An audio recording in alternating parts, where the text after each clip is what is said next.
নমস্কার, আমি সুনিতা আরও একটি নতুন ভিডিও নিয়ে চলে এসেছি। এই যে ছাগলটা দেখতে পাচ্ছ, এই ছাগলটার যে সমস্যা আমি মালিকের সাথে কথা বলে জানতে পারলাম।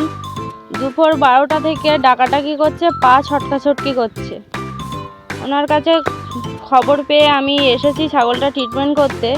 তো তাপটা মেপে দেখলাম এখন আছে 97, যেটা তাপমাত্রা থাকে স্বাভাবিক 102। এখন এর গায়ে তাপমাত্রা পাচ্ছি আমি 97। তো ছাগলটার যেটা হয়েছে টক্সিন গ্যাস। এটা হয় মূলত ঘাসের যেসব গেঁজা বা গরল জাতীয় কিছু থাকলে সেই ঘাস খেলে এটা হতে পারে। সেই কারণে এই টক্সিন গ্যাসটা হয়, বিষাক্ত কিছু খেলে টক্সিন গ্যাস হয়।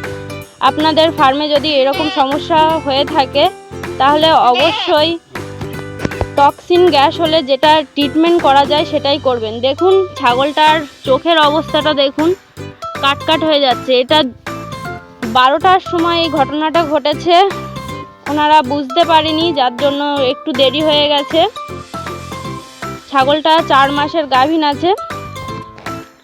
তো যেটা ভয়ের বিষয় যে 4 মাসের যে গাভীন, বাচ্চা কি হবে সেটা বলা যাচ্ছে না এখন। তো এই মুহূর্তে আমি এটা ট্রিটমেন্ট করেছি, করার পরে আগে তো এসে দেখছিলাম পা ছটকাছটকি করছিল, এখন আপাতত ঠিক আছে। কিন্তু কতদূর কি ওই পরিস্থিতি কেমন কি যাবে সেটা বলা যাচ্ছে না।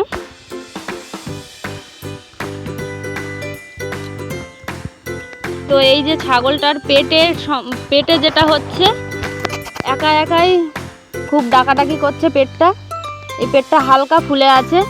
টক্সিন গ্যাস হলে পেট ফাঁপ দেয় না, যেটা নর্মাল গ্যাসে পেট ফুলে ঢোল হয়ে যায়, কিন্তু এটাই কোনো পেট ফুলে ঢোল হয়ে যাবে না, কিছুই হবে না। জাস্ট পা ছটকাছটকি করবে, ছাগল প্রচণ্ড চিৎকার করে ডাকবে, এবং এই ট্রিটমেন্ট না করলে সঙ্গে সঙ্গে ঘন্টা 2 পরে মারা যেতে পারে। যেসব ছাগল দুর্বল বা কমজোরি সেসব ছাগল টানবে না বেশিক্ষণ, হার্ট ফেল করে মারা যায়। তো এই ছাগলটা এই যে দেখতে পাচ্ছ, চেহারাও খুব ভালো। এই যে ঘাড় বেঁকে যাচ্ছে, পা সোজাসুজি করে একদম ভীষণ পরিমাণে ছিটকাচ্ছে। এই যে সিমটমটা এটাই হবে, এই যে এটাই হবে সিমটমটা। তার মানে বুঝতে পারবেন যে টক্সিন গ্যাস হয়েছে। টক্সিন গ্যাস হলে এটারই লক্ষণ।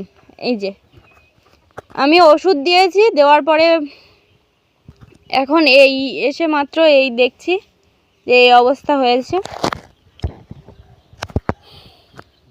তো আর ভিডিওটি দীর্ঘায়িত করব না, ধন্যবাদ।